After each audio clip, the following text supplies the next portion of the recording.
Hello. I hope you guys are well. I'm here to do some last minute revision stuff for grade 8 and 9. So hopefully we can use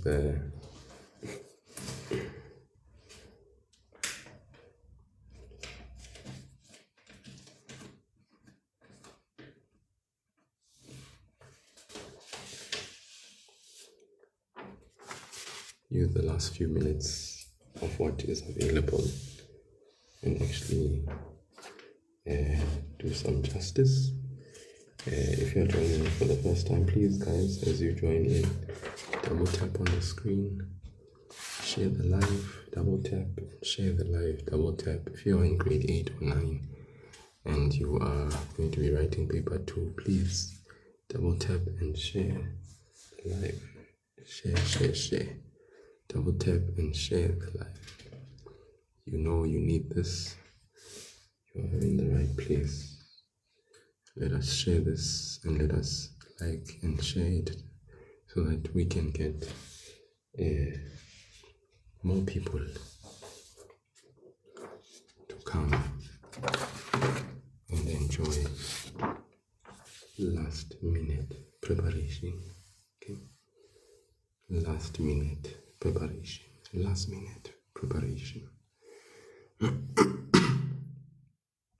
I'm going to start at quarter past, okay? So let's like and double tap very hard. Okay? If we feel like we are generous, please let's give. If there's things to be given, let's give them. I'm going to start very shortly. This is grade 8. If you're in grade 8 or 9 and you're about to write paper 2, this is last minute revision for you. Last minute revision. Okay? I'm going to start this session now. It's going to run up until what time? The time that it's going to run up to is, Okay. Let's get this show on the road. Okay. Guys, here is our first few questions. This is taken from grade 9 last year's paper, one of the papers that was written last year. So let's see if we are actually well equipped to answer these questions. So if you look at the 1.1, it says the two angles are when they add up to 180 degrees. The two angles are when they add up to 180 degrees. Are they A, complementary, B, equal, C, equilateral, or D, supplementary? Which one is it, guys? The two angles are when they add up to 180 degrees. A, complementary. Is it B, equilateral, D, supplementary? All we need to do in 1.1 is write down the letter. You see where the place is for the answer. All we need to do is write down the letter. So what is the right letter? Nati says supplementary. So that means, guys, there it says choose the correct answer from the 4 options. Write only the letter in the space provided. We are writing only the what? The letter. So is it A? Two angles are what when they add up to 180? Are they A, complementary, B, equal, C, equilateral, or is it D, supplementary? So I hope, guys, we all know that 1.1.1 is that two angles are what? They are supplementary. So the letter that we are going to choose is the letter D. Okay? Supplementary. Please, guys, we dare not make a mistake there. Guys, can we like the live and double tap so that more people can have the chance of seeing the grade 8 or 9 paper 2 last minute revision? Okay. All right. Next question. 1.2. The sum of angles in a quadrilateral is equal to A, 150 degrees, B, 180, C, 360, D, 480. Which one is it? A, 150, B, 180, C, 360, or is it D, 480? Mangetoti says C and Nati says C. You guys are 100% yes. The sum of angles in a quadrilateral is equal to 360. So we choose the letter C. Please guys, there it says write down the correct letter in the space provided. So where the answer space is, we will write C. The third question, the value of x is A, 15 degrees, B, 20 degrees, C, 30 degrees, or D, 35 degrees. Now in that diagram, I hope you can all clearly see what is in this diagram, because it is seeing what is in the diagram that will help us to be able to solve for what we need to solve for in that particular diagram. So we see the right angle, we see 3x, and we see 30 degrees. So one would have to actually just count on the side and see what is basically the value of x. So you'd have to work it out, guys. You have to do some rough works before you select your option. So if you have a rough piece of paper accompanying your answer script, please, on the side, before you select the option, let's check what do we have here. We have 30 degrees, we have 3x. These angles are next to each other. They share a common vertex and they complete 90 degrees. So both these angles together add up to what? To 90 degrees. So what we say is 3x plus 30 is equal to 90 degrees. And our reason is complementary angles. Then we can solve for x, grade 9s. We can solve for x, isolate 3x, take the 30 degrees, subtract 30 degrees, and then we get 3x is equal to 60 degrees. Okay, then after doing so, we calculate, we divide both sides by the coefficient of x, which is 3, which means x is equal to, now 60 divided by 30 is what? It's 20 degrees. So our x value is 20 degrees. All right.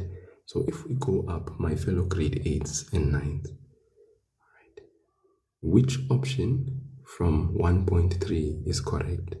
The value of x is A, 15 degrees, B, 20 degrees, C, 30 degrees, or D, 35 degrees. So it's very evident that 1.3, the option we are going to choose, because we did the calculation, is going to be B. Okay, and there, guys, we were able to do the calculation so that we could be able to get to that answer, because we saw that these two angles are adding up to 90 degrees. We added up to 90, that's our reason. Then we solved for x, we got 20. So it's sure that it's 20 degrees. Let's move on to 1.4. 1.4 says, what is the name of the quadrilateral below? 1.4 says, what is the name of the quadrilateral below?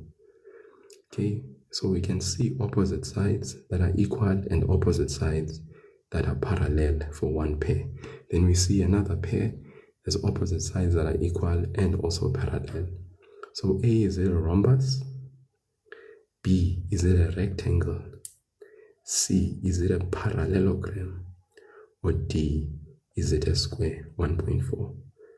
So guys, when we have a quadrilateral where opposite sides are equal and parallel, grade 8s and 9s, then we mean that it is a parallelogram. So 1.4, guys, is going to be what? C. Okay, let's go back and look at the other question. 1.5. Guys, look at 1.5 and look at it very carefully. Which statement is true about the figure below? Please look at the figure below. Okay, grade 8s and 9s, look at the figure below. You have parallel lines A, B, and C, D. You have the angles around the point where the parallel line is, where AB is. You have 1, 2, 3, and 7. And then where the parallel line CD intersects with the transversal, you have 4, 5, and 6. Now they are saying, which statement is true? Is angle 1 going to be equal to angle 6? Now we look at angle 1. It's on the top. We look at angle 6. On the same side of the transversal line, grade 8s and 9s, it is at the bottom. So angle 1 is equal to angle 6. Corresponding angles is incorrect. Let's look at B. Angle 2 is equal to angle 4. And the reason is vertically opposite angles. Is angle 2 and angle 4 vertically opposite angles? No, guys, can't be. Look at C. Angle 2 plus angle 5. Angle 2 plus angle 5, we are told, is equal to 180. The reason, co-interior angles, right? I have a bit of a problem with how they wrote their reasons. They should have included parallel lines for letter C. Co-interior angles, in order for them to add up to 180, must have an indication of the parallel lines. They should have said co-interior angles, AB is parallel to CD. That is their error, the person that was setting the exam. But we know we include parallel lines, right? D, 1 is equal to 5. 1 is not equal to 5, so that one is incorrect. So it means, thank you Lifa for the heart me, it means that option C is the answer. Angle 2 plus angle 5 should actually give us what? 180 degrees. What is the reason? Co-interior angle. So it is not D, Sebata, as you said. It is C. The answer is C. 2, the angle that is represented at 2 and 5, when you add those two angles together, those are co-interior angles. So we say the co-interior angles, they add up to 180. So C would be the best correct option, even though I'm unhappy with their reason that it does not have parallel lines. Guys, let's not forget that we should have included parallel lines. They should have said angle 2 plus angle 5 is 180, then stated co-interior angles, and then after that said AB is parallel to CD. So we will choose option what? Option C for 1.5. It is C. Okay? All right. Moving right along to the very next question. 1.6. 1.6 says, in a scalene triangle. In a what? In a scalene triangle. A, all sides are equal. B, all sides are different. C, two sides are equal. D, one angle is equal to 90 degrees. Now floating traits says 1.6 is B. Okay, which means all sides are different. Mahle says it's C. Mahle is saying scalene triangle means two sides are equal. Okay, so if we look at the two options, what does everybody else have to say? Guys, it definitely is not A. A scalene triangle does not have all sides being equal. It is definitely not C. A scalene triangle doesn't have two sides that are equal. What type of triangle has two sides that are equal? It is an isosceles triangle. And for A, which triangle has all sides equal? It is an equilateral triangle. And then D, one angle is equal to 90 degrees. Which triangle has one angle equal to 90? It is a right angle triangle. So the answer that is correct there for 1.6 has to be what, guys? It has to be B. A scalene triangle has all sides different. So let's go to 1.7. Using the theorem of Pythagoras, the value of A is, repeat, using the theorem of Pythagoras, the value of A is, right? So what is helpful here would be for us to actually write down and go and solve on the side what the value of A is using this right angle triangle. What does Pythagoras say, guys?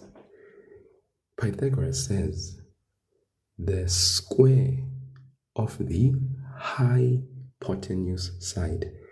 Here, guys, for this side, we have the hypotenuse. We are finding the hypotenuse side. How do we know that this is the hypotenuse? The longest side of the right angle triangle. It's because 90 degrees is always opposite the hypotenuse side. Thank you, Riri. Thank you, it's Riri, for the rose. 90 degrees is always opposite 90 degrees always opposite the hypotenuse side. So how theorem of Pythagoras says the square of the hypotenuse side is equal to the sum. Sum means plus. Sum of the square, so we square 12 and we square 5. The sum of the square of the other two sides.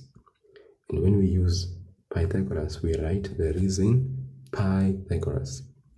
Then we can solve for A. What's 12 squared? 144. What's 5 squared? 25. Then here we have A squared. Okay. Then after that, we say 144 plus 25, it is 169. And then A squared is isolated on the left. To get rid of the square, we take the inverse of a square, which is a square root. But what we do on the left, we must do where? On the right. Now, typically, whenever we take the square root for the number, we know that we can obviously have a positive answer or a negative answer. But seeing as though that this is a length of a side, the answer will always be positive. So we ignore the negative sign. The square root of 169 is 13. Positive 13. So A is equal to 13 units. 13 units. We choose the positive side. So A is equal to 13 units. Okay. So if we go to our options, which answer then is correct? Using the theorem of Pythagoras, the value of A is A 13, B 5, C 8, D 15. Okay. Goodbye. Enjoy school. Right? I don't know when I'm going to be alive again. So that means the option we are going to choose for 1.7 is definitely going to be option what? I am going to choose option A. A. Right? So I write the correct letter. Let's move on to the next question, 1.8. The supplement of 60 degrees is... The supplement of 60 degrees is A, 130 degrees, B, 30 degrees, C, 50 degrees, D, 120 degrees. So what is the supplement, guys, of A? The supplement of 60 degrees, guys, is what? What do we mean by supplement? Maybe some of you are asking yourselves that. The word supplement means that angle that you will add to 60 degrees that will then give you 108. In other words, that will give you supplementary angles. So what do we add to 60? That is the question. What would we add to 60 degrees so that at the end we have supplementary angles. We know that the angle we would add is 120. So that means that 120 degrees is the supplement of who? Of 60.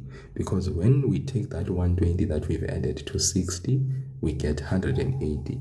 And we know that angles that add up to 180 are what? Are supplementary. Are we together? So therefore the answer that we want to choose then in this particular 1.8, the supplement of 60 degrees is A, 130 no, B, 30 degrees no, C, 50 degrees no, D, 120. So 1.8 is D.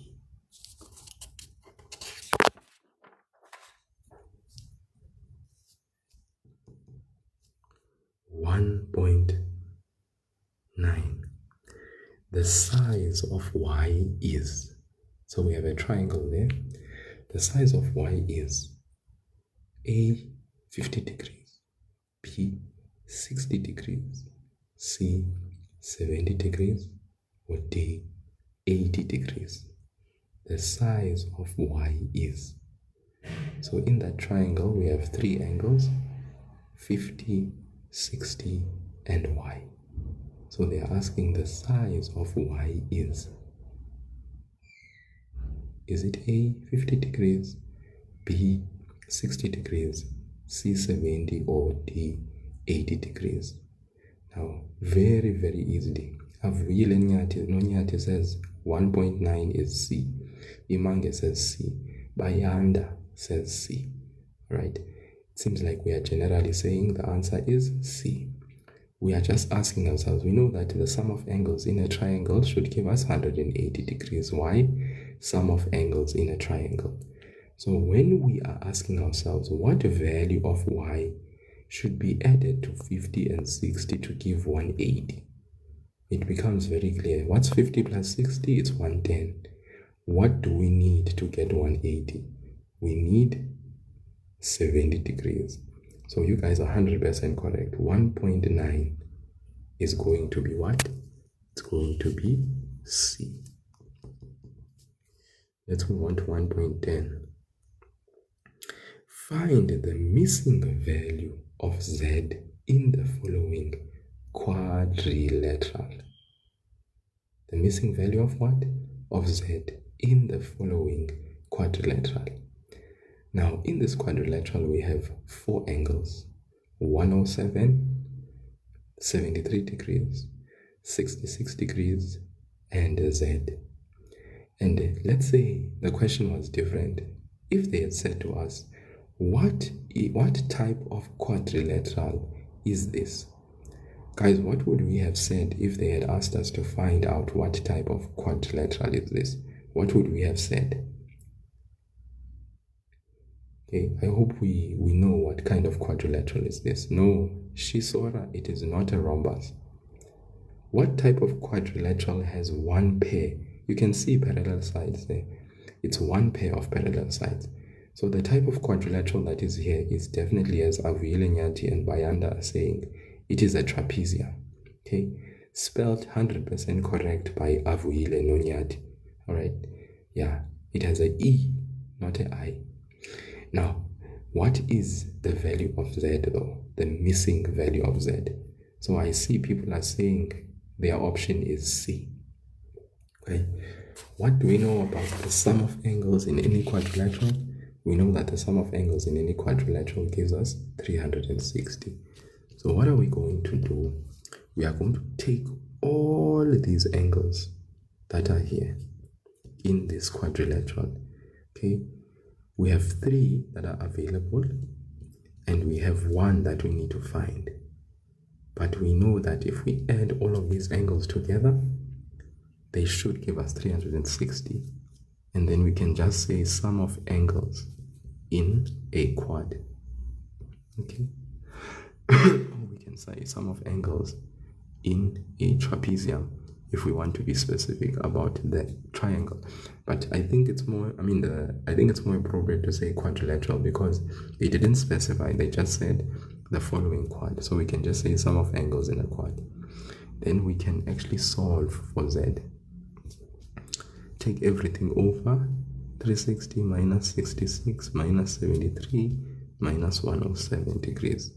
It seems like the answer that we get when we subtract all of these angles from 360 is the answer that you guys indicated. It's 114. Z is 114 degrees. So that means the option that we are going to choose, guys, is definitely that letter C that most of you had indicated is the answer. So okay, you go there to 1.10 and then we choose the letter C, and that basically ends our multiple choice. And how sweet that multiple choice was from last year's paper. Okay, all right, now let's turn our attention to the next question that is available. The next question has to do with matching columns. Okay, matching columns. So let's look at 2.1. It says match column B with column A in order to make the statement true. Write only the letter next to the number. Please, guys. So if I am answering 2.1,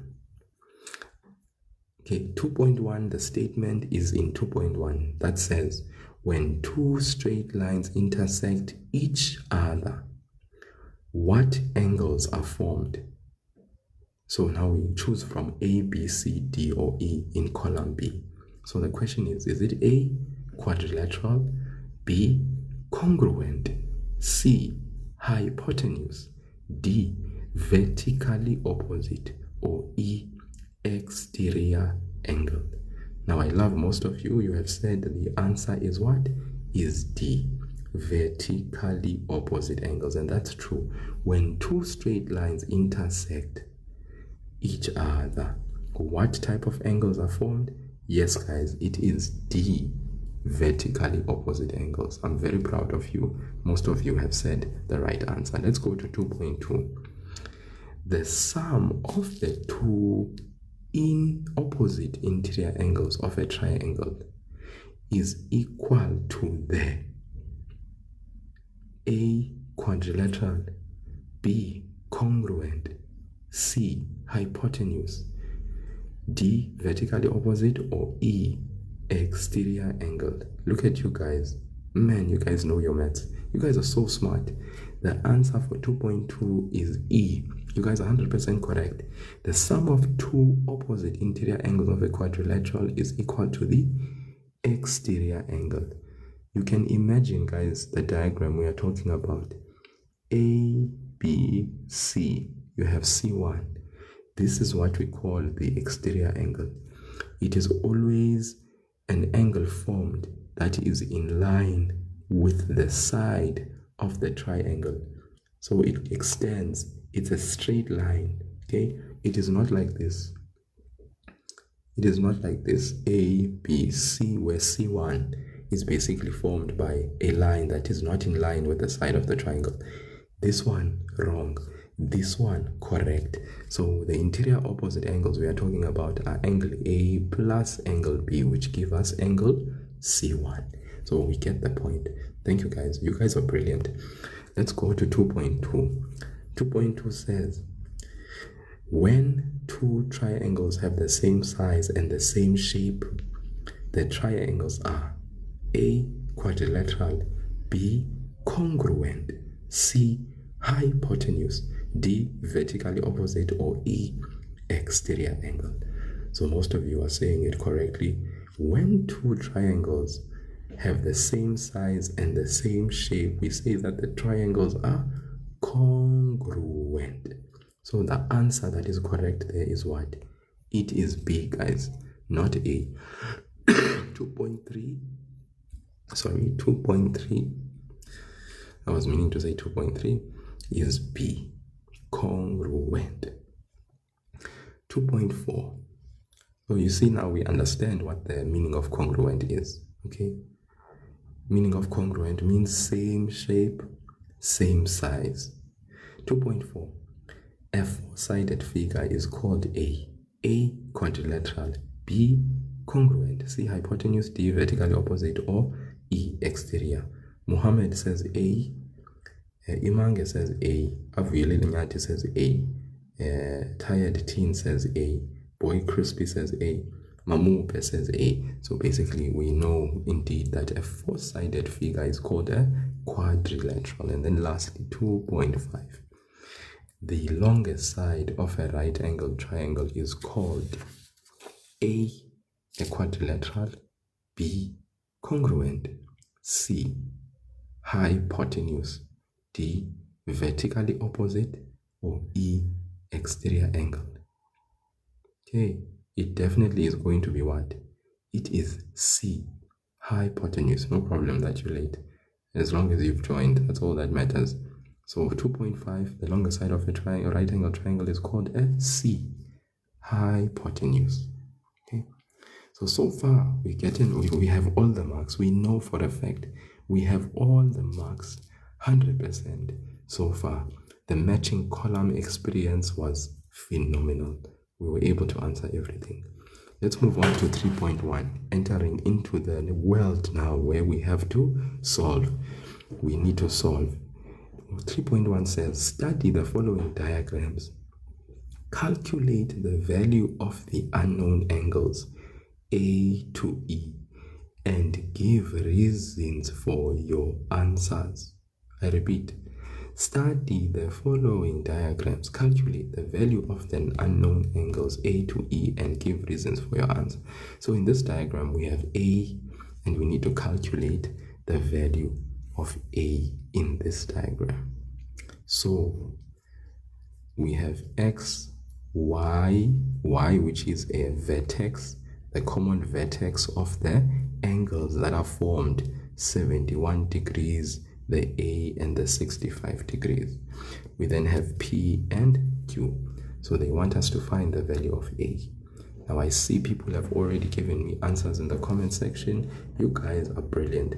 I think you are going to be acing papers 2, grade 8 and 9. You are going to be acing papers 1 and 2. So we see here that this XYZ appears to be a straight line, and Y is a common vertex for angles 71, A and 65, as they are adjacent or next to each other.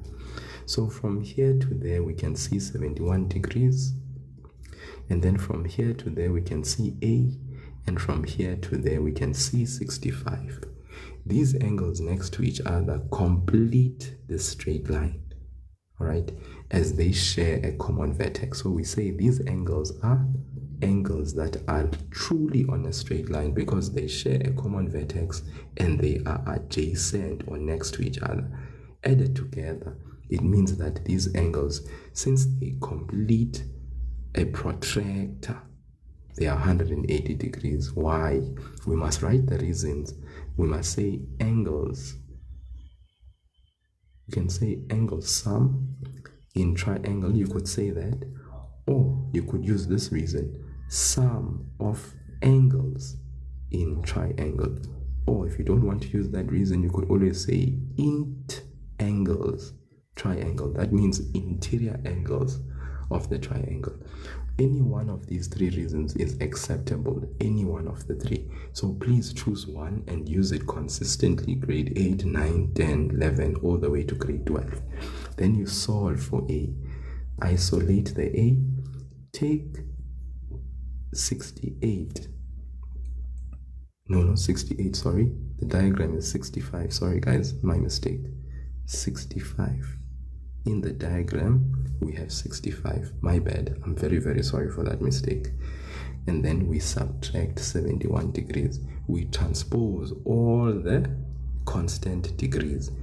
Plus 65 becomes negative 65. Plus 71 becomes minus 71. Then all we do is, because A is alone, we subtract 180 minus 65 minus 61. What do we get? Is really A equal to 54? Is it 44? I've seen various answers in the comment section. Some are saying 43, some are saying 44, some are saying 54. What is the true answer? What's 180 minus 65 minus 71? I believe the answer is 44 degrees. and that is the true answer. How many marks were allocated there? 2 marks. Yeah. So that means our statement and reason is 1 mark, and then our answer is the 2nd mark. Make sure, guys, the statement and reason are correct. Thank you so much, Buhle Bendalo, for pointing out. Okay, I am happy that someone is like saying, no, sir, your reason is incorrect. Guys, is this a triangle? No. So I shouldn't have used this reason. This is nonsense at its best. Okay, I'm glad that someone is actually very much alert and aware of what we are doing. So we should have written what? Angles on a STR line. This is the reason, not this rubbish that I've written here. So guys, let's make sure, okay, let's make sure when we write our reasons, this is the correct reasons. This is not the correct reason for this particular diagram. Okay, 71 plus a plus 65 degrees is equal to 180. Reason, angles on a straight line. Always provide the correct reasons, not these ones. We write angles on a STR line. This reason is the reason that they provide in the acceptable reason document that is provided for grade 10, 11, and 12. So I encourage grade 9s to ensure that they subscribe to the reasoning that is in that acceptable reason document. Angles on a straight line. Then you simplify, you get the answer. Okay, so it's not this reason. This was incorrect, guys. I hope you guys understand why. But if it was a triangle and we were adding angles in a triangle, any one of these 3 reasons would have been correct. Okay, let's move on, guys. Time is of the essence. Time is truly of the beautiful essence.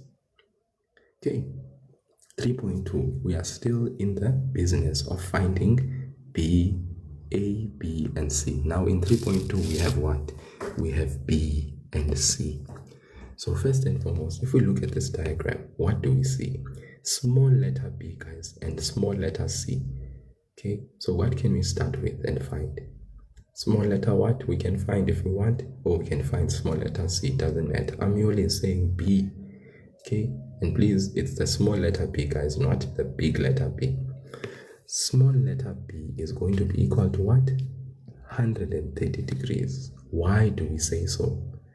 The angles that you see there are vertically opposite angles. So we write vert op angles equal. Those angles that are vertically opposite, they are definitely the same.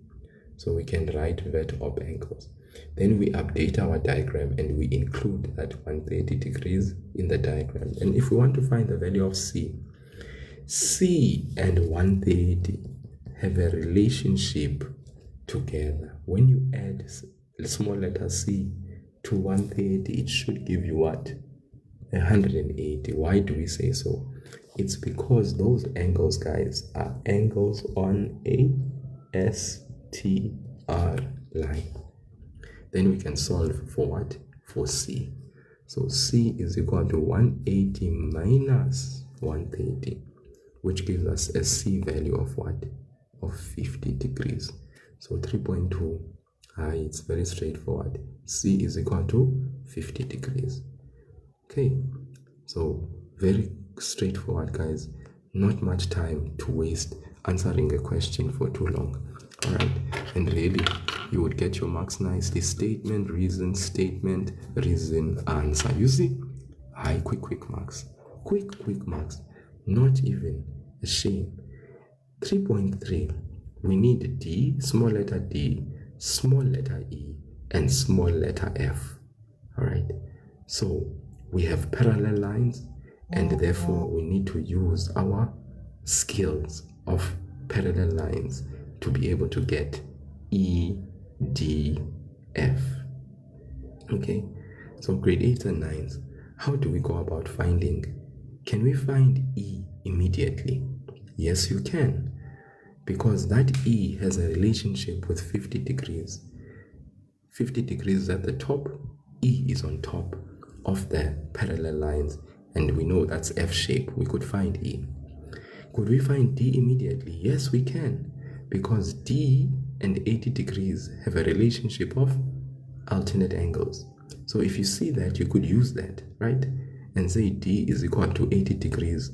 You state alternate angles as the reason, and you state the lines that are parallel. Then F has a relationship with D. So if you found D first, then you can find F next using the idea of what? Of vertically opposite angles. Or if you don't want to find F that way, you could find F, because F, small letter f, has a relationship with 80 degrees. So that F and 80 degrees are also corresponding angles, bottom, bottom. So you could say that F is equal to 80 corresponding angles, and you write the parallel lines AB is parallel to CD. Guys, however you go about finding the answers, as long as your particular answer with the reason is correct, right? That doesn't matter what order you are able to move in. So I'm just going to answer the order the way I see. So I'm going to first say, find the letter D and say D is equal to 80 degrees. Why am I saying D is 80 degrees? I can see the Z shape that is being formed by 80 degrees with angle D. All right, that means alt angles. But remember, as I said to you, we always state the lines that are parallel as well. AB is parallel to what? To CD. Goofy, I'm so proud of you guys as well. I'm proud of the people that are in this live. People are answering questions. It's like they know their geometry, like nobody's business. Then we can then say F is equal to, now depending on who you are, you could either say F is equal to D, which is equal to 80, which you just found, vertically opposite angles. Or you could say F is equal to 80 degrees, corresponding angles, and then you state the lines that are parallel. Does that make sense, guys? Remember, you just found D. So you update your diagram and you insert with your pencil 80 degrees in the place of D.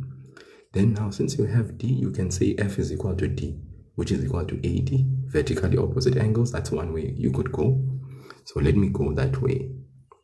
F is equal to D, which is equal to 80 degrees, vert op angles equal. Or if you are someone else, you could say F is equal to 80 degrees, and you would say corresp angles. That's depending on who you are. Corresponding angles, then you state the lines that are parallel. You see, don't forget, guys, to state the lines that are parallel for corresponding, alternate, and co-interior. Please, if you don't state the lines that are parallel, your reasons are not complete. Okay? Then we want to find the value of E. Now, E and 50 degrees have a corresponding relationship. Okay? I'm saying again, E and 50 degrees have a corresponding angle relationship. So we can say E is equal to 50 degrees. Reason, corresp angles. Then I state my parallel lines. AB is parallel to CD. That is my working out. Okay, definitely get a mark for statement and reason. Statement and reason. Okay, so I have either this option or I could use this option, statement and reason. I have my parallel line, so definitely get 4 marks. And then E, statement and reason. All the marks that are due to me. This is my working out. Guys, Nyani, this guy, this maths. You guys you'll chow it, man. Chow it, guys. Today you must chow. Okay? Nothing is chai today. You must chai. Okay? Does that make sense? You must chow. It is not chai. You must chow. Okay, let's move on to the next question, 4.3. You can see 4.3 there. Let's read the statement, and after reading, make sure that we understood what they are saying. Given triangle GHI. Triangle what? GHI. So let us just reproduce this diagram. GHI, H is there, it's 64 degrees. Remember guys, you don't have to do this. Okay, when you will use your diagram and maybe use your pencil to sort of like insert certain things in your diagram so that it can help you in being able to fill in the space that is below. Okay, now GHI, we are told where G is 72 degrees. So it's very important when you read in the statement something, it must be in the diagram as well. If it is not in the diagram, it is your responsibility to take a pencil and write in your diagram the information that is there. We are then told angle H is 64 degrees. There is 64 degrees. The question is saying determine the exterior angle HIK. So that means they want this angle. First, even before I even find that angle, let me check, is this really the true exterior angle? Well, it seems it is. Why? Because GI, which is the side of the triangle, is extended to K and it is extended in the same straight line. So this means that this is indeed the true exterior angle. So what do we know about exterior angles? Guys, even in the multiple choice, there was a statement that spoke to what we know about exterior angles. So the exterior angle of a triangle we know is equal to what? The sum of the two interior opposite angles. It's always these two. It can't be this two, this one and this one. No. It's this one and this one. These two, they lead to that angle, and outside is the exterior. Okay, so it is these two. Let's never make the mistake of thinking it's if we had an angle here as well. It's not these two, and it is not these two. It is these two interior opposite angles that are equal to this exterior. Okay, and we need to be able to see. I'm just thinking, let's say they had a diagram like this, and then this was the exterior. Can you see the two interior opposite angles that should sum up to the exterior? It's these two. Okay, so please guys, make sure you are able to identify the sum of exterior angles and the sum of the interior opposite angles that are equal to the exterior. So now we want to find angle G, what? Not G, HIK, angle HIK. So we're going to say angle HIK is equal to what? The sum of what? 64 and 72. All right. Does that make sense? And then we say exterior angle of triangle. That is our reason. We can just say exterior angle of triangle. Then what do? We add these two together. What does that give us? 136 degrees. So that means angle HIK. Let's not forget the cap on top of the I. HIK, the angle is equal to 136 degrees. Does he post a video showing us the paper, or he just does lives? He just does lives. He does lives. And then occasionally he will post the what? He will post the actual paper pictures as slideshows with a song in the background on his TikTok page. But the live sessions he does, and then he uploads the live session videos that he has done afterwards onto his YouTube channel. The link is in his bio, and you can actually check out the link in his bio because it's a critical link that is helpful. One question at a time. Now we are there at 5.1. We found HIK very easily, straightforward, and we will get all the marks there because there are 3 marks. We have the statement, we have the reason, we have the answer. We have the statement, we have the reason, we have the answer. 3 marks. Reason is 100% correct. We have everything. Now we are going on to 5.1.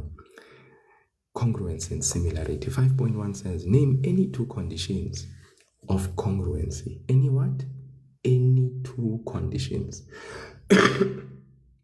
Let's see in the comment section. Can you guys populate the comment section with the reasons? any two conditions of congruence. Let's see which conditions of congruency you guys know, so that in the comment section I can then choose two. You will write two at the end, not all of them. What are the two conditions of congruency that we should know, guys? Two conditions of congruency. And remember, I guess we are talking about the conditions of congruency as it relates to triangles in grade 9. So two conditions, we know there's this one, okay, which means side, side, side. That's one condition of congruency that we have, okay. Then there's also this one, SAS, which is side, angle, side, okay. Then we know there's also this condition, angle, angle, side. And then there's one last one, RHS, which means right angled hypotenuse side. Okay, so any one of these four any two are the two conditions you could have highlighted. You could have highlighted these two, or that two, or these two. Really depends on which ones. I've just written all of them so that you know the conditions of congruency, guys. You need to know the conditions of congruency. Let's go to 5.2 now, which is the question that someone in the comment section has been crying that I should do. So if we are now asked to prove that triangle PQR, triangle what?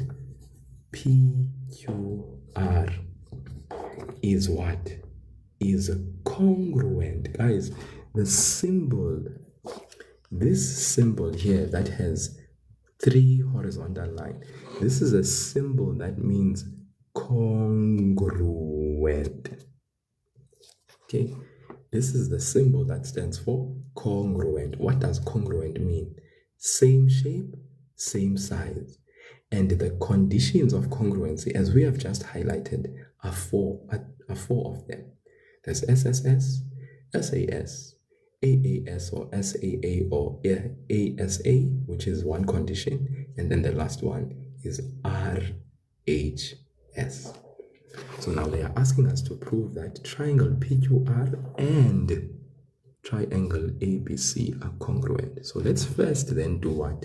Let's identify these triangles, triangle PQR and triangle ABC.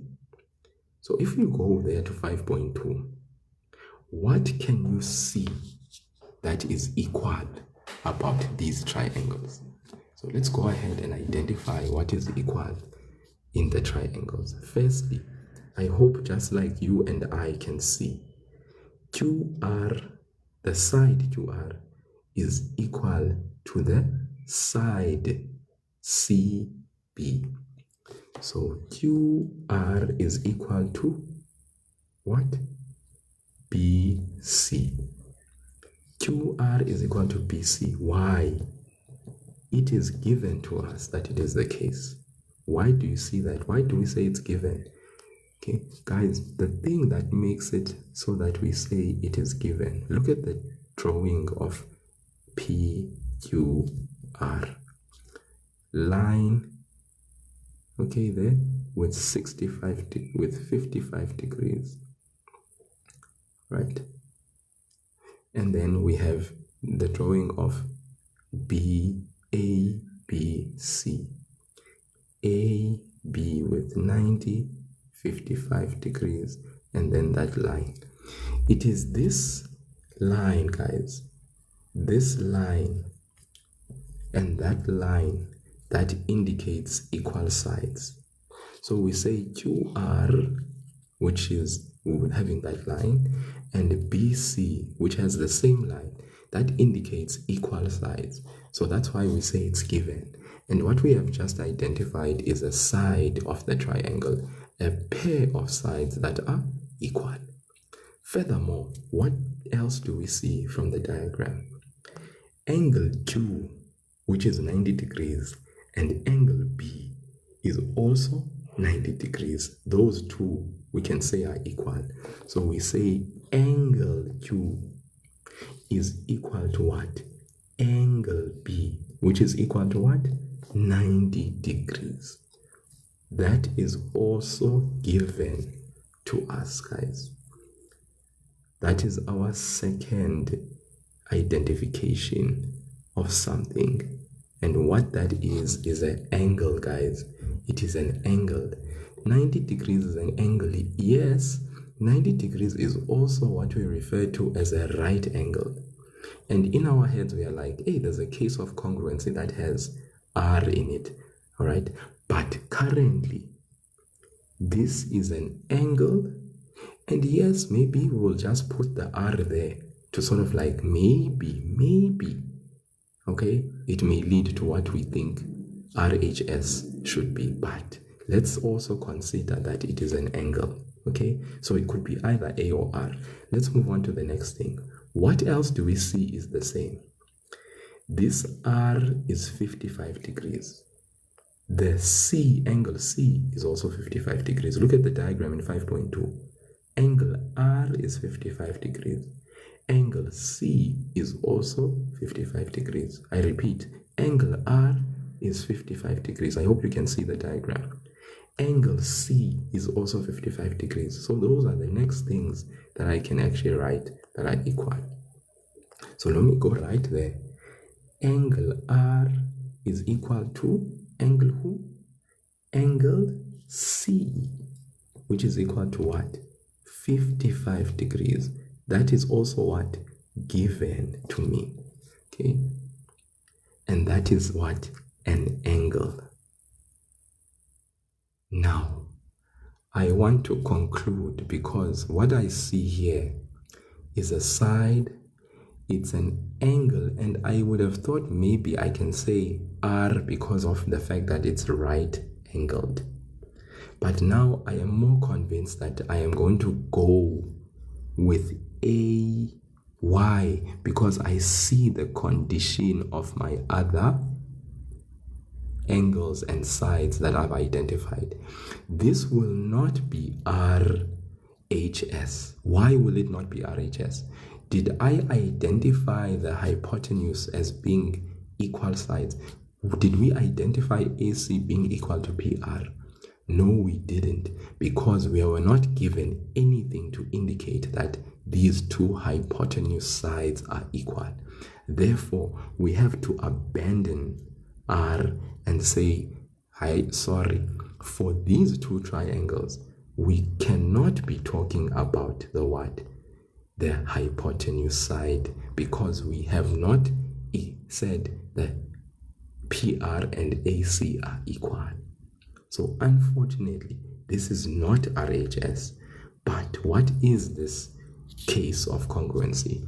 Well, we can conclude now that triangle PQR is congruent to triangle who? Triangle ABC. What is the case of congruency that we have identified?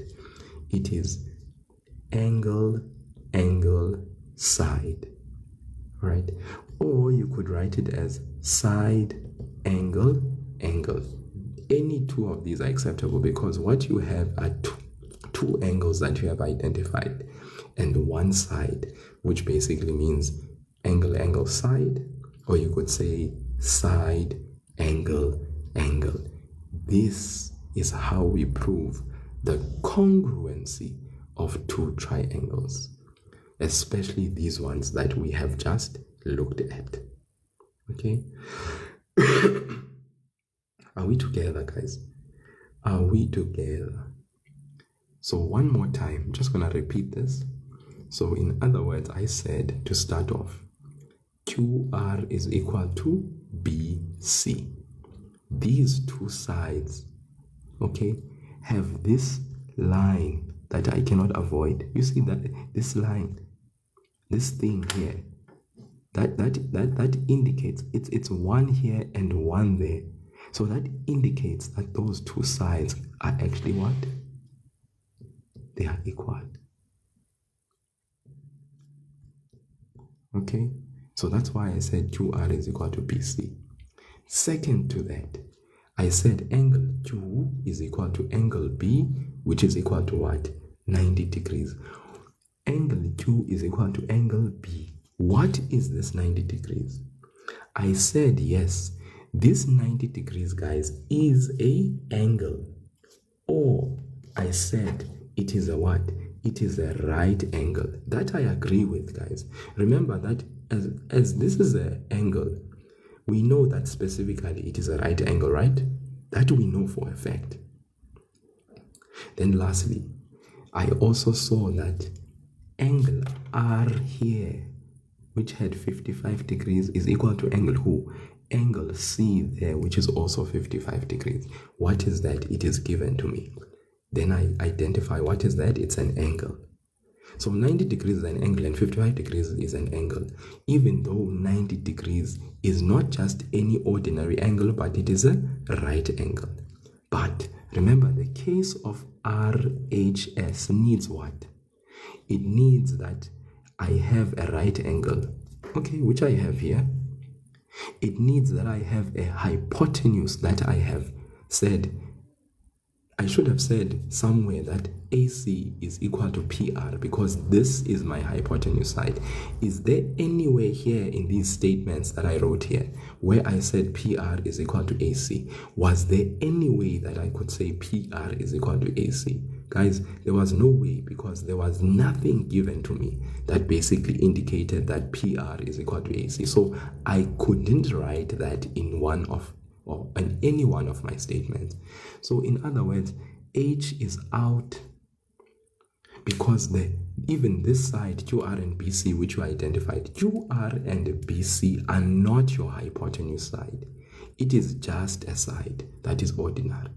So that is why I say, okay, we have this angle and we have this angle. So the case that we have is not RHS. Even though we have R, but the thing is we don't have H. We did not say PR is equal to AC because it was not given to us and we did not have anything indicating that the hypotenuse sides are equal. So because H is not there, the condition does not allow us to use this case as our concluding reason for why the triangles are congruent. It is what? S, one side, which is not a hypotenuse, of course. One angle, yes, which is right angle. But now I'm going to have to abandon the idea of R because this is an angle only. Then last but not least, I take the other angle, R and C, angle R and C, which is 55. It's another angle. So the case that seems to stand here is not RHS, but it is SAA, or you could say AAS, or you could say ASA. Muffin, I don't know how else to explain this to you. All right, so that is when I say to you, you need to go to that person who at your school is your teacher so that they can explain it to you, in front of you so that you don't misunderstand. But those who hear me, I hope who hear me very well, this case is not RHS. It is a case of congruency of angle, side. All right. And I hope you understand why we can't say RHS, because the H was never a statement that was indicated in my developing my argument. QR is equal to BC. That is not a hypotenuse. QR and BC are just a side in the triangle. Okay. Angle Q and angle B, yes, are 90 degrees. What is that? This is an angle, firstly. But it is a type of angle which we call a right angle. That I agree. So I said A, or it could be R. Then lastly, angle R is equal to angle C, which is what? 55 degrees. Okay? So if angle R is equal to angle C, which is 55 degrees, then it means we have another angle that we have identified, which then helps us to piece together the condition that validates the congruency of these two triangles. So the condition we are seeing here is S, It is A, not R, and it is A. All right. 2 angles on one side means what for congruency? It means angle side. So we abandon the R here because there's no hypotenuse statement that we have indicated here. But there's only what? An angle, another angle, and one other side. So the case is AAS. Because remember, guys, for congruency, the 4 conditions that basically underscore congruency are either SSS, SAS, AAS, or sometimes referred to SAA, or sometimes referred to ASA, depending on the situation. At the end of the day, it's all 2 angles one side, 2 angles one side, 2 angles one side. Guys, RHS needs a right angle, which is an angle, but the H and the S are both sides of the triangle, the hypotenuse side and another side. In this situation, what have we identified? A side which is not the hypotenuse, which are equal to each other, S, and 2 angles. So that's why this is not RHS, but it is angle side. I think I've over-explained. Too much. Sorry guys, let's go now to the next question. 5.3. Prove that triangle DEF is congruent. Okay, let's just talk about mark allocation for the previous question very quickly. 4 marks, guys. 1 mark for statement and your reason. 2nd mark for statement and your reason. 3rd mark for statement and your reason. And then 4th and concluding mark for your conclusion of triangles that are congruent with your case of congruency next to it as your reason. You need to ensure that you have all of these intact to get all your marks. If you fail to provide reasons and you fail to conclude with the right case, then you will be wrong. For instance, if I said here RHS, that's completely false and completely wrong, and I would lose my marks. Because what did I identify? A side, I identified an angle, I identified another angle. Those are 2 angles and 1 side, so the case must agree with what I identified. 5.3. Prove that triangle DEF is congruent to triangle DFG. Prove that triangle DEF is congruent to triangle DFG.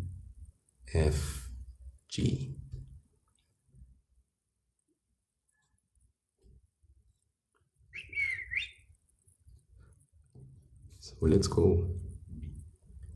What can we use in this particular situation? It says give reasons for your answer. How many marks? That allocation. Okay, we have another 4 marks that's just given to us to basically get freebies, basically, if you ask me. Freebies. Okay, so free. Prove that triangle what? DEF is congruent to triangle DFG. So what I'm going to do is I'm just going to redraw this diagram so that we can see it there, and then we can move. So where is DEF? This is DEF. Where is triangle DFG? There is DFG. DEF and DFG. So let's move. What can we say first and foremost? For this triangle, DE is obviously going to be equal to GF. DE is obviously equal to GF. Why do I say that? You see, 2 lines, these 2 lines, 2 lines, these 2 lines, they mean that the sides are equal. So that means I'm going to say DE is equal to GF. Why? It is given.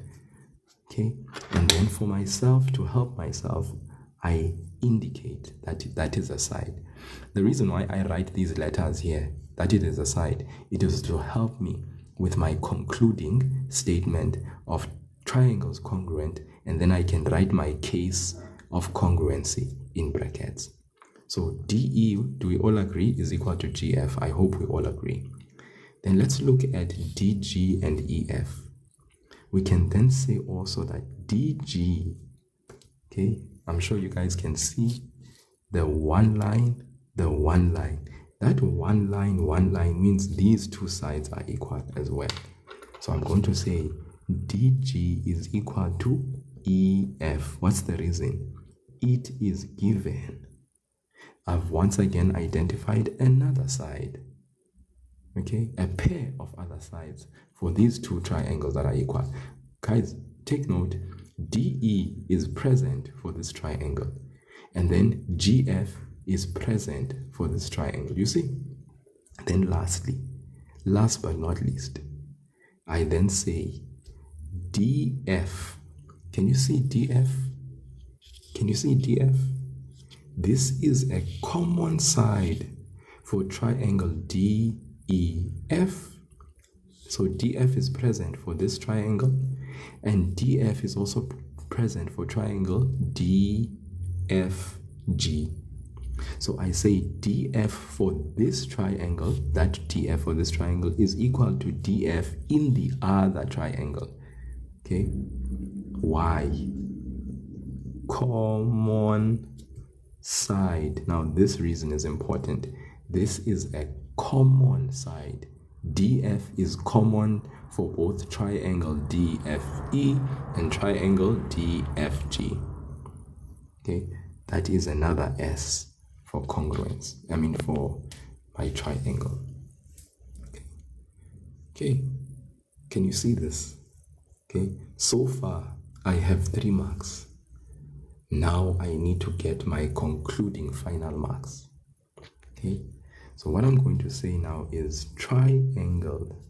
Now I'm going to be very careful. So DF is basically 2 lines in one place but invisible. Yeah, because if you were to take this triangle alone apart and then take this triangle alone apart, if you were to separate these 2 triangles, the reality is that DF would be a common side, a side that is basically the same length for both of these triangles. Okay? Yes. So sign, definitely. I hope that makes sense. Then we must conclude about congruence. Now, please take note of the order in which you move. From, if you say D, E, F, where are you moving? You are moving from 2, 1, common. So if you're saying 2, 1, common, then when you list the letters for your other triangle, you must move in the same way from 2, 1, common. So check this out. That means triangle DEF 2, 1, common is equal to what? Triangle congruent, not equal, congruent to triangle. Since I move from 2, 1 to common side, I'm going to move in this side as well. 2, 1 common. That means FGD. FGD. Right? And then my case of congruency, SSS. Side, side, side. How many marks? 1, 2, 3, 4. Remember, why am I getting individual marks? I'm getting individual marks for the fact that I have my statement that is correct. Okay, please guys, your statement. This is what we call our statement. And this here is what you call your reason. Okay, you don't have to put these SSS. That is not something that is required for you to do. I personally do it because it helps me so that at the end, okay, I can be able to do what? I can be able to place my case of congruency. Sign. you are asking me the movement of order you don't understand. Please take note why I am saying the movement of order is important. Remember, when you say that triangles are congruent, what are you saying? You are saying same shape, same size. In other words, you see DE and FG, you are saying they are equal. When you look at the first two letters of that triangle, you must be able to say DE is equal to what? To FG. Is that true? That DE is equal to FG? Yes, it is. So we must be able to see that in the diagram. When we say EF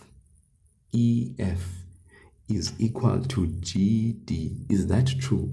Is EF equal to GD? Yes, it is, guys. All right. So that's why I talk about the movement of order, the order of the letters. And then what about the last two letters? If I say DF and FD, are we talking about the same thing? DF is equal to FD. Yes, it is, guys. That is the common side. Does that make sense? So that's why I'm saying that if you are going to write down the triangle and the congruency of the triangles, you must move in the same way that you moved with the other triangle. DE is covering what? This side. So if you say from 2 to 1 to common, then when you come and write down the order of the letters in this triangle, it must move from 2 to 1 to common. All right. Also, remember, when we say same size, same shape, we don't only mean that the sides are equal, but we also mean that the angles are equal.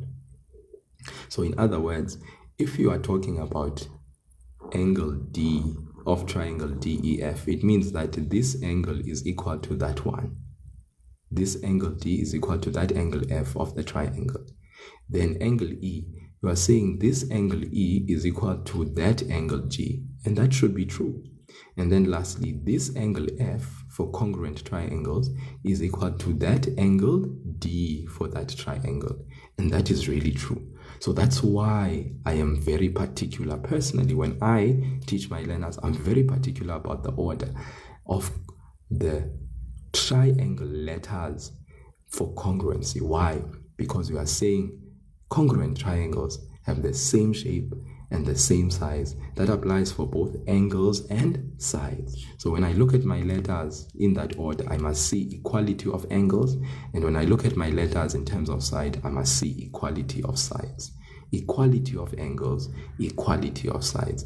That's what congruency speaks to. Same side, same shape, same angles, same sides. Okay? I hope that's clear. If it's not, then like I said, guys, I guess this was, then it just means I'm a terrible teacher, and I'm very sorry about that. So let's go on now, guys. We need to continue. 5.4. Prove that triangle XYZ is similar to triangle UVW. Now this is relevant, okay, for similarity. We are not doing congruency now. We are doing similarity. Prove that triangle XYZ is similar to triangle UVW. X, Y, Z, U, V, W. X, Y, Z, U, V, W. Now, what does similarity mean? Hopefully, you understand the concept of similarity. Similarity speaks to the fact that triangles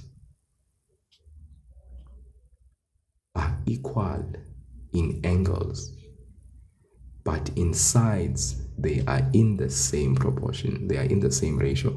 The sides, we don't say they are equal, we say they are in the same ratio. Corresponding sides of the two triangles are what? Are in the same ratio, we say in the same proportion. Okay.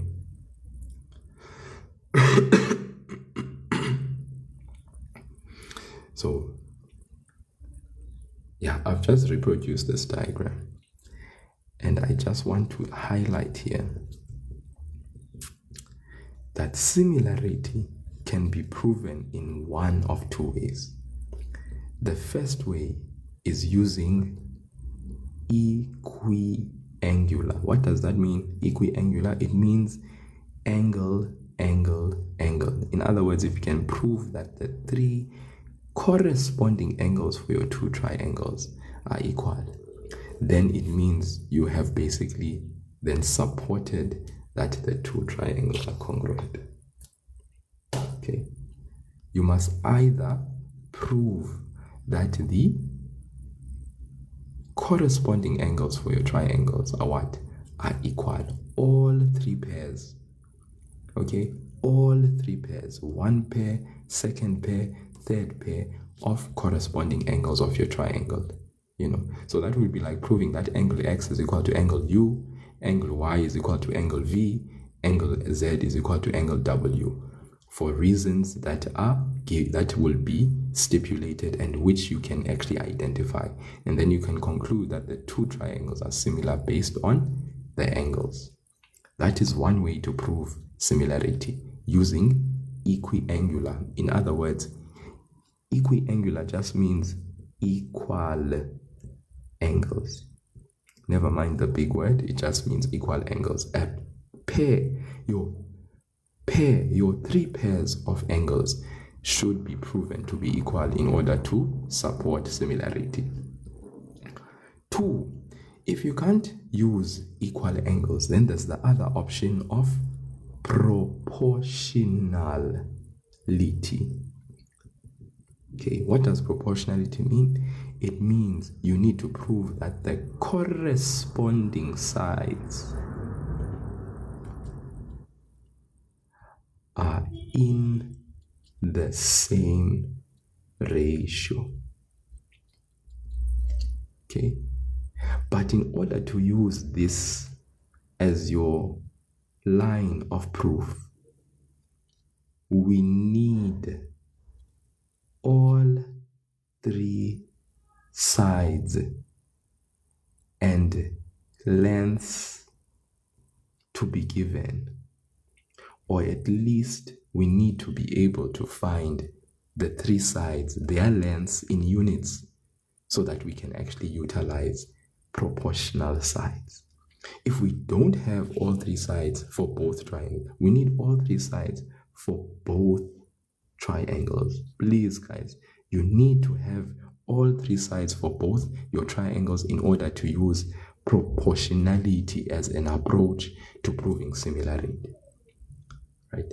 I repeat guys, similarity means the angles are equal but the sides are in proportion. Similarity means the angles are equal, but we don't say the sides are in proportion. Are equal. We say the sides are in the same ratio, or they are in proportion. Equal angles or proportional sides. So when we want to prove similarity, we can either go the equiangular route, prove that three pairs of angles that are corresponding are equal, okay, or we can go the proportional route, prove that corresponding sides of that triangle, the two triangles, are in the same ratio. All right, but in order to use this, we need, very important note, we need all three sides for both triangles to be there. Or if one is missing, there must be a way to find that one missing one, so that ultimately we can use the three sides of both triangles by the proportional case. Now we come back here now. They are saying in the question, prove that XYZ and what? And UVW are what? Are similar. We must prove, we are required to prove that XYZ and UVW, very important, required to prove that XYZ and UVW are what? Are similar. So now I sit here and I contemplate and I look at my diagram and I'm like, okay, can I use equiangular to prove that XYZ is similar to UVW? Unfortunately, guys, equiangular is out. I cannot use equiangular because even in geometry, with the knowledge that I have, I can't use this x, okay, angle x being equal to u. I can't state that that is the case on the basis of something that I know. You know, this y being equal to v, I can't state it because I don't have a reason that stands. You know, there's nothing that I've learned in geometry that can help me to use equiangular. So I know equiangular is out. But guys, there are times when equiangular works, and it is the one to go with because proportional sides is out, because we don't have all the three sides for both triangles. Now, when I look at this one, I'm like, wow, do I have all the three sides? Can I use proportionality? Do I have all three sides of the triangle? Do I? So let's look at this. For triangle XYZ, I have XY, it's 70 centimeters. I have YZ, it is 100 centimeters.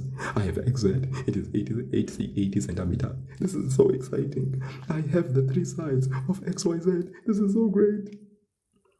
Okay, so for XYZ, all three sides are intact. Hey, it seems like proportionality will work. Let's come here. UVW. Do I have all three sides in the triangle? It seems like I do. It seems like I do. I have UV, which is 17,5. I have VW, which is 25. I have 20, which is UW. This is so exciting. This is so exciting. So I have all three sides for both my triangles. So if I do, it means I can take the approach of proving proportionality to basically prove similarity. I can use the proportionality approach and prove the similarity of these two triangles. Let us go. Guys, it is so easy to do it. Take me. Okay? Yes, Susie, Suzanne, you can see what you see. But now for my very, very weak learners, guys, it's so simple, this thing. So if you look at your face, you have what you call your eyebrows. XYZ and UVW also have what we call eyebrows. The first eyebrow is here. This is the XY eyebrow, and this is the UV eyebrow. This is the eyebrow on your leftmost. Okay, so I'm going to take my eyebrow XY, okay, and make that my first statement, and then do what? I'm gonna say XY over UV. Okay, because I have all the sides. This is a what? It is a ratio. What is a ratio? It is a comparison of two quantities of the same type. Okay, and it can be written as well as a fraction. A ratio can be written as a fraction. So I say XY, my first eyebrow, over my first eyebrow. Then I'm going to do a substitution. What's XY? It's 70. What is UV? It is 17,5. What is nice is that the units are the same. Ratio is the comparison of two quantities that have the same units. If the units, let's say for instance, were not the same, let's say this was in centimeters and this was in millimeters, then my objective would be first to change the units to become the same. And I know how to do that because I have this thing that I know, which always helps me when I am in trouble. Kilometers to meters, I know I times by 1,000. Centimeters to meters, I know I times by 100. Meters to this is meters, sorry. And this is centimeters, my bad. Okay, kilometers to meters is timesing by 1,000, meters to centimeters times by 100, and then centimeters to millimeters we times by 10, and vice versa. Guys, when we go back in reverse and you want to get vice versa, all right, divide by 10, divide by 100, divide by 1,000. If you want to move from millimeters all the way to meters, you divide by 10 first, you divide by 100. You see? So I hope you guys get the point. I'm not going to spend too much time there. But my eyebrows, guys, the order of the letters, first eyebrow together, 70 over 17,5. We can then use our calculator and get the fraction. Please, guys, the fraction. Okay? The fraction. Just the fraction. We want to know the fraction.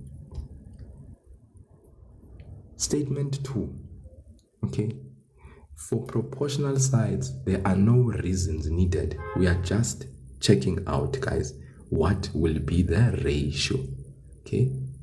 Because we want to check that out. Second eyebrow, the right eyebrow, YZ and VW.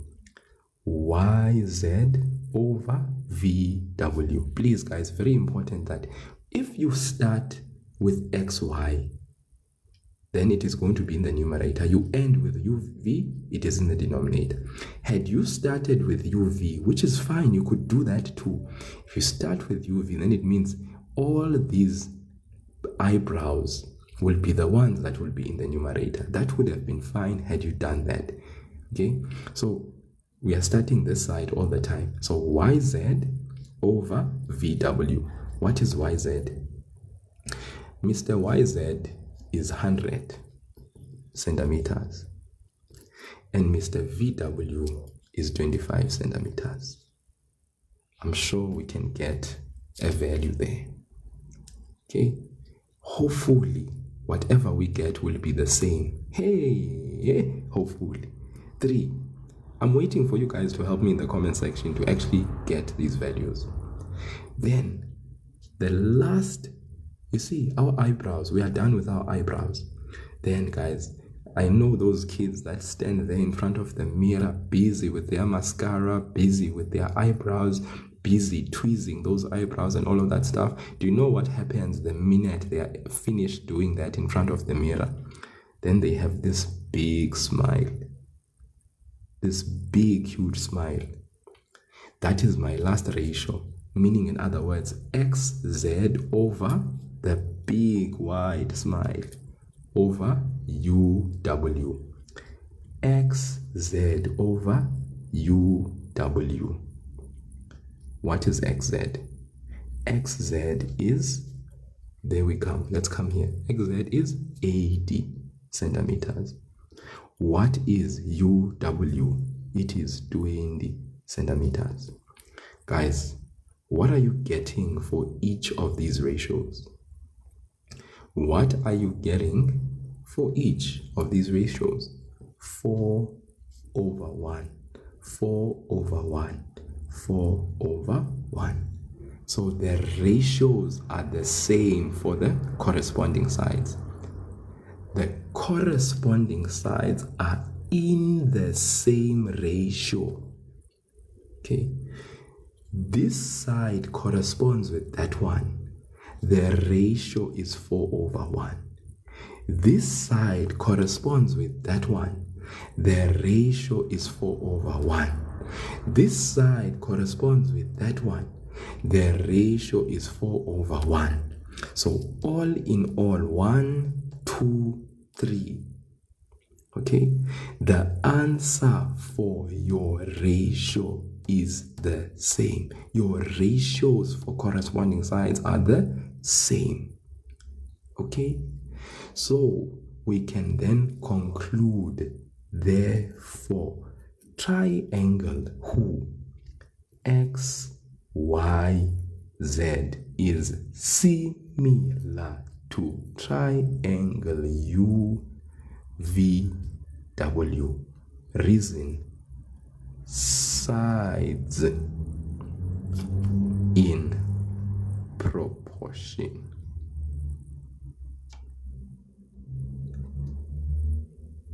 some people write corresponding sides in proportion. That is fine. But sides in proportion. Full stop. How many marks, guys? 1, 2, 3, 4. Ratios. Okay. Now, some of you may have done it differently, where you started with the UV. As long as it is eyebrow, UV over the eyebrow, this side, XY. You're starting with this eyebrow, this side. So we are using this triangle to start. A VW over what? YZ. Eyebrow, smile, UW. Please, guys, be consistent. UW over XZ. Okay. Had you done it this way, also could have been fine. So you had 17,5 over 70, 25 centimeters over 100, 20 centimeters over 80. You would get 1 over 4, 1 over 4, 1 over 4. Guys, it doesn't matter which way you decide to move, as long as it is one of these. Okay, I hope you understand me. The person who's asking Bafetu, ufunyenwe njani 4 over 1. XY over UV gives you 70 centimeters divided by 17,5. This 4 over 1, I'm just writing 4 over 1, but if you wrote just 4, that's fine. If you wrote just 4, that's fine. If you wrote just 4, that's fine, because 70 divided by 17,5 is 4. 100 divided by 25 is 4. 80 divided by 20 is 4. So don't worry. If you write just 4, it's okay. 1 over 4, 1 over 4, 1 over 4. If you did it this way, where you started with this triangle and moved to this side, that's fine. And then you conclude, and then you write your reason. Okay.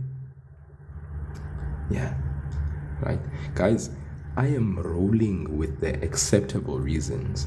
Okay.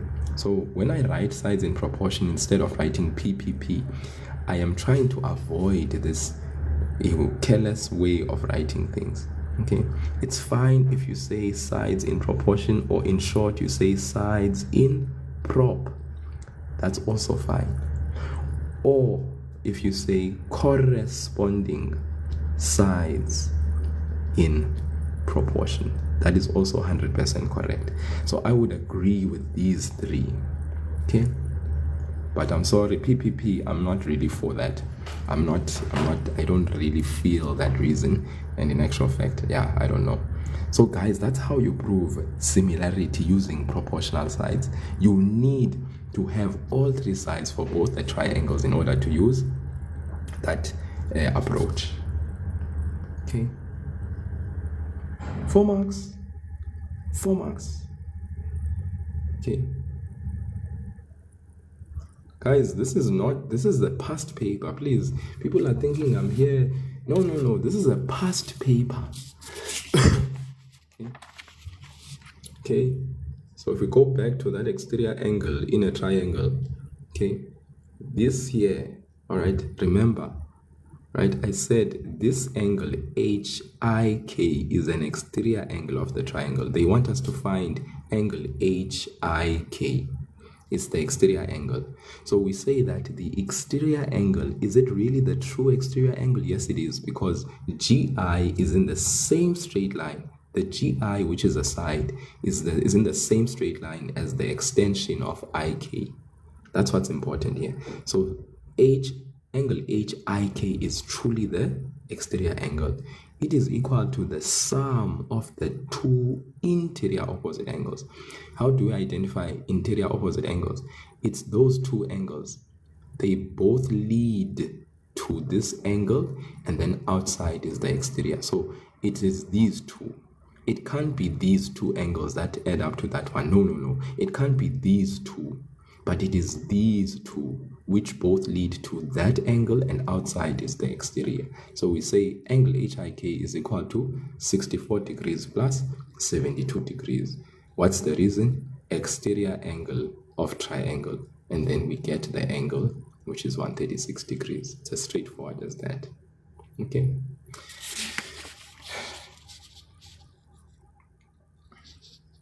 If you add this angle H, yes, and this angle G, the theorem says the exterior angle of a triangle, okay, is equal to the sum of the two interior opposite angles. And it is these two, not these two, G and I. No. Not H and I. No. It is angle H and G. For instance, if I had an exterior here, the two angles that are the interior opposite angles are that angle and that one. I would add these two, right? Very important that we do that. Okay. Now I think basically was that the last question? Let me see.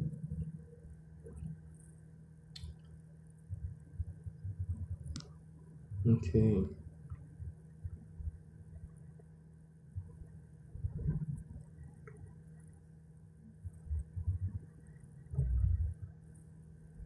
Okay, let's quickly look at these two.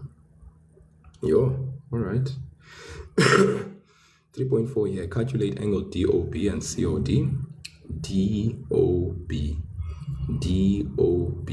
and COD. They want us to calculate. So they want the actual angle. Okay. They want the actual angle. Okay. Yeah. For maths to go easy on the grade 9s, Aklomile, you're funny. So if they want DOB, all right, they want the actual angle. But before we get to the actual numerical angles, we need to find the value of x. So we need to start there. So x, 3x, and 2x, you should know, are angles that are on a straight line. So x plus 2x plus 3x should be equal to what? 180. Why? Angles on a STR line, angles on a straight line. All right, then what do we do? X plus 2x is what? 3x plus 3x is 6x on the left, which is equal to 180. Then after that, what do? We divide by 6 both sides. X is equal to 30 degrees. So what do they want? Angle DOB. If you look at angle DOB, that is equal to x. And if we substitute in the place of x 30 degrees, it means DOB is actually equal to 30. That is the value of angle DOB. Then angle COD. Angle COD is 3x. But if we substitute the 30 degrees that we got from above, okay, if we substitute the 30 degrees that we got from the angle above, okay, then we can actually say 3 times 30 is 90 degrees. Okay, yeah, so that is, yeah, like someone is saying, pretty straightforward. This one is not like one of those questions that's complicated. So I just want to repeat again. I said x plus 2x plus 3x. All those angles there, they are adjacent next to each other. They share a common vertex of O, and they complete a straight line like you would a protractor. Okay, so x plus 2x plus 3x is then equal to 180, and our reason is angles on a straight line. We then add these coefficients. Remember, the coefficient of x is 1. We have 2, we have 3. So when we add like terms, we keep the variable x, we keep it like that, and then we add the coefficient. What's 1 plus 2 plus 3? That gives us 6. So that means 6x. We then divide both sides by the coefficient of x, which is 6. We get x is equal to 30 degrees. Then DOB, angle DOB, move with the arm. DOB is equal to x, which is equal to 30. So we substitute in the place of x the 30 degrees. That's what angle DOB, the actual angle, is. What about angle COD? Move with the lines. Angle COD, that is 3x. But if we substitute that x, which is 30, in the place of x, what's 3 times 30? It is 90 degrees. So those are the actual values of the angles, all right, for 5 marks. Okay, this 5 marks, very nice. Angle, it's a reason, statement, reason. Okay, they didn't ask for AOC notification. So if they don't ask for something, why bother yourself and waste your time answering the question? You won't get any marks. So answer the question specifically what they ask. Don't try and answer questions. You don't have time when you're writing a test. So don't, make sure you are reading the question. They said calculate angle TOP and angle COD. Don't give me more than I want. Give me exactly what I want so that I can get going and get marking without having to waste time myself. Find the value of x, give reasons for your answer. What's the relationship between x plus 10, guys, and x plus 20? What do we call those angles? There's a parallel line AD and BC. So x plus 10 and x plus 20 have a relationship. What relationship do they have? Because we need to find the value of x, giving reasons. So what is the relationship between that x plus 10 and that x plus 20? By the way, angle D is in terms of x. It is an expression x plus 10, and angle C is also in terms of x. Right? So yes, what we do there is we say x plus 10 degrees plus x plus 20 degrees is equal to what? Is equal to 180. What's the reason? Very good. Co-int angles. Guys, don't forget to state the lines that are parallel. AD is parallel to BC. Failing to state parallel lines is signing up for a disaster, because the reason is incomplete without the parallel lines. Then we can simply then add the like terms. X plus x is equal to 180. We take the 20 over, minus 20 minus 10. The sign changes when we take terms over to the other side of the equal sign. 180 minus 20 is 160. 160 minus 10 is 150. So 2x is equal to 150. When we are here, we are solving an equation. The coefficient of x is 2. We divide both sides by 2. We get x is equal to 75 degrees. I think that's pretty straightforward. There's nothing to it. They only wanted the value of x, and basically we did that. Our statement, we have our reason is complete, we have the parallel lines, and then our answer. No problem. It's a cinch. Identify the type of triangles from the given information. Hey, given triangle ABC, where AB is equal to BC and AC is equal to 4 centimeters. So we have this triangle. It's very nice to just have a sort of like diagrammatic representation. What are you seeing there? You are seeing AB is equal to BC. Yeah, well, so it's a triangle. You know, it's good to have a visual representation, and they are saying AB is equal to BC. You know, AB is equal to BC, which is equal to 2. So AB is equal to BC, which is equal to 2. And then apparently AC is 4 centimeters. So when you look at this, you are like, what type of triangle do you have here? What type of triangle? This is a typical what? You would write as your answer, this is a, I hope you see it. It's an isosceles triangle. 2 sides, 1 side, 2 opposite sides. Two sides are equal and 1 is unequal. That's an isosceles. Number B, given triangle DF where angle D, angle E, and angle F are equal, both of them to 60 degrees, what type of triangle is triangle DF? If all 3 angles, guys, are equal to 60 degrees, what type of triangle are we talking about here? All 3 angles are equal to 60 degrees. What type of triangle has all angles equal to 60? We know that that is a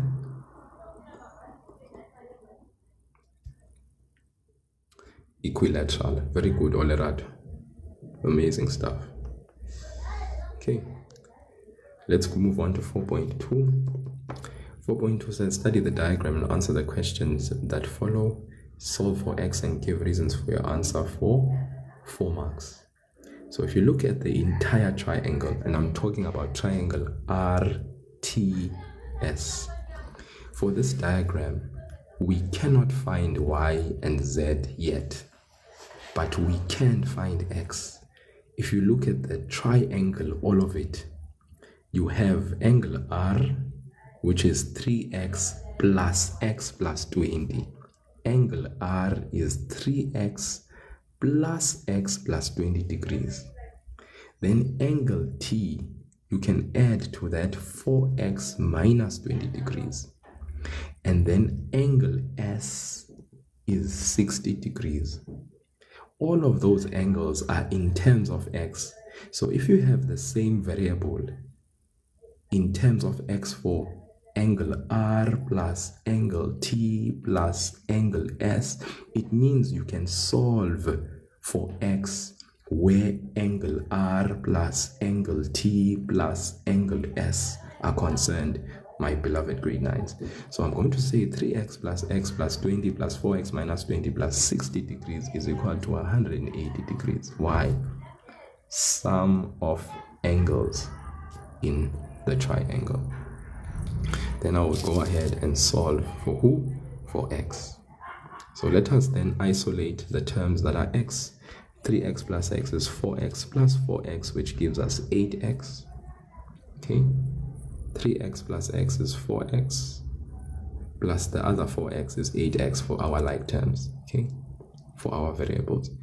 Then 20 minus 20 plus 60. Let's take that 180. The 180 is on the other side. Take the 60 over. 20 minus 20 is 0. Plus 60 is 60. Take the 60 over. It gives me 180 minus 60 for my numerical values. Then I get 120 degrees. So 8x is equal to 120 degrees. Okay. Then I need to get my value of x. So what is x, guys? We divide both sides by 8, which is the coefficient. Please tell me, guys, what is x? What's 120 divided by 8? 120 divided by 8 is it 15?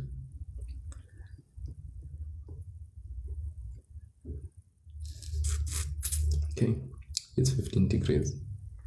Then I go up a little bit. Now that I have my x values, I could basically substitute where x is and get the x values for that. Now, look at y and look at z. If you look at triangle RT something, all right, there's an exterior angle of y there that you have. That exterior angle of y for the one triangle needs you to add which interior opposite angles? 3x plus 4x minus 20. So if you take 3x plus 4x minus 20 degrees, that should be equal to y, and the reason is exterior angle of triangle. 4x minus 20 plus 3x is equal to y. Why? The exterior angle y is equal to the interior opposite angles, which is 4x minus 20 and 3x. But remember, I got x, it is 15. So in the place of x, I'm going to substitute. In the place of x, 15. And then I'm going to find the value of y. Okay, so that's 45 plus 60. Which is 105, and then 105 minus 20. That gives me what, guys? 105 minus 20, because 3 times 15 is 45. 4 times 15 is 60. So 60 plus 45 is 105. 105 minus 20 gives me what? 85. So y is equal to 85 degrees, okay?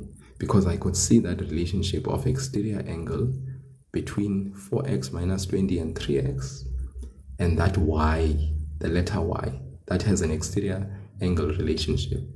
The minute I get y, which is 85, it means now I can see that y and z are angles that share a common vertex. They are on a straight line. So I can say y plus z is equal to 180 degrees. They are on a straight line. Okay, I mean, that's one way you could answer that question. Okay, y plus z is equal to 180 degrees angle on a straight line. Then you take the y, which is 85, plus the z equal to 180. You transpose the 85. And then you get the value of z. 180 minus 85 will give you what?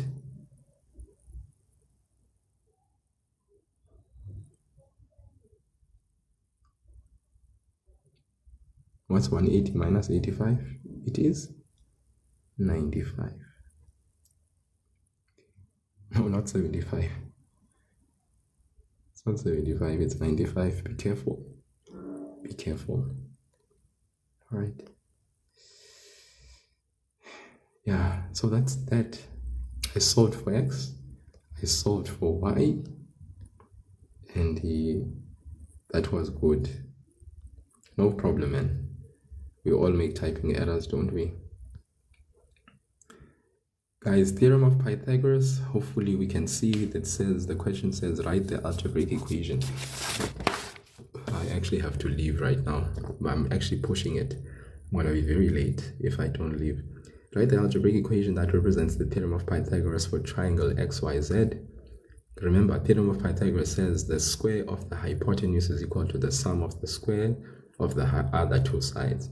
So if we were to write the relationship, we'd say y squared is equal to z squared plus x squared. And we would write Pythagoras. Y squared, the hypotenuse is y squared because it's opposite 90 degrees. So we say y squared is equal to z squared plus x squared. Then it says prove that triangle PQR with sides 12 meters, 35 meters, and 37 meters is a right angle triangle. How do we prove that a triangle is a right angled triangle? All right, we always take first and foremost the square of the longest side. That's very important. We take the square of the longest side. All right, we get the answer. Then we take the sum of the square of the other two sides, 12 squared plus 35 squared. We also get that answer. Then if the answers that we find here, the square of the longest side is equal to the sum of the square of the other two sides, then we can then conclude that triangle what? PQR is a right angled triangle. Why? Converse of Pythagoras. Converse of Pythagoras. All right, guys, I'm going to have to hold it exactly right there. So you would get the actual values, of course, guys. I'm sure you would get the same values. If the values are the same, then you can conclude that triangle PQR is a right angle triangle if their values are the same. But if they are not, then unfortunately you can't conclude that triangle PQR is a right angle triangle. Very quickly, if you look at 7.1, fill in the coordinates if triangle ABC is moved 3 to the left and 5 down. So they've already written down the coordinates. A is -3 and 5. Then A, the change in A, if it is moved 3 to the left, remember 3 to the left means we subtract from x -3. So -3 gives us 6, -6 for our x coordinate of A that has been translated. Then 5 down means we subtract from y 5. 5 minus 5 is 0. So your answer is 100% correct. The answer is -6 and 0. Look at the question now. What are the coordinates of B? If the change has happened of moving 3 to the left and 5 down, and it is given us -1 and -1. So now you apply the reverse knowledge. okay, you apply the reverse because they have given you the coordinates of B that have changed after the movement to the left and 5 down. So you apply the reverse. If they said 5 down, if you are reversing the process, you are moving 5 up, which means to the -1 of B that has changed, you are going to do what?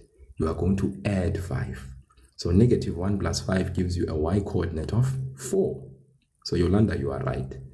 Then 3 to the left is now going to be reinterpreted as 3 to the right. So you are going to add 3 to what? To -1. You get +2. So Yolanda, you are a scary. You are a scary. You are a Caesar. Then for coordinates of C, of course, now it is obviously from the left to the right. You have C, which is -4 and -2, and you need to get the coordinates of C when it has changed. So moved 3 to the left, what does that mean? -4, you are going to subtract 3, which means you are going to get -7 for x, and then -2, 5 down, -2, you are going to do what? You are going to subtract 5, which gives you -7. So Yolanda, once again, you are 100% correct. Then the last question, 7.2, rhombus RSTU is given on the graph paper below. Draw the reflection of the rhombus over the y-axis on the same graph. So for the learners that are here, I would advise you firstly to write down the coordinates from the diagram that you see. So you write down the coordinates of R, you write down the coordinates of U, you write down S, and you write down the coordinates of T. Then you show the reflection firstly. R to R that has changed. When it's reflected in the y-axis, you know that when reflection in the y-axis is spoken about, we change x, the sign of x, and then y stays the same. Okay, so that means your R, which is 5 and 9, because R is 5 and 9, that means your new coordinates of R that has changed. So R, which is 5 and 9, for instance, is going to change to R, which is -5 and 9. Okay. So it's very important first to identify the given coordinates. So R, for instance, is 5 and 9 from the sketch that you're seeing there. Okay, yeah, from the sketch, R is 5 and 9. R is 5 and 9. U is what? 3 and 3. U is 3 and 3. T is 12. X coordinate is 12. Oh, sorry. I said, what did I say? I said U is 3 and 3. No. U is 2 and 2. Okay, my mistake, guys. Okay, U is, X coordinate of U is 2. Y coordinate is 2. T is 12 and 2. And lastly, S is 15 and 9. 15 and 9. So we know that reflection in the what? In the y-axis means what?